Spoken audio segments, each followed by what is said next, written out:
They told me that my flight will be moved to Wednesday during the day, like at 1.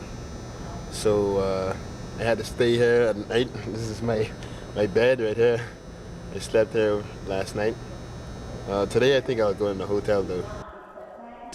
Because my flight is tonight, 7 p.m. And I see the screen is still canceled, but I have nothing to do now. My flight was canceled, but I don't know. So I slept over in the airport, and I'm here now. And where are you going from here? I'm going to JFK Airport to catch another flight to come back to China to do my visa.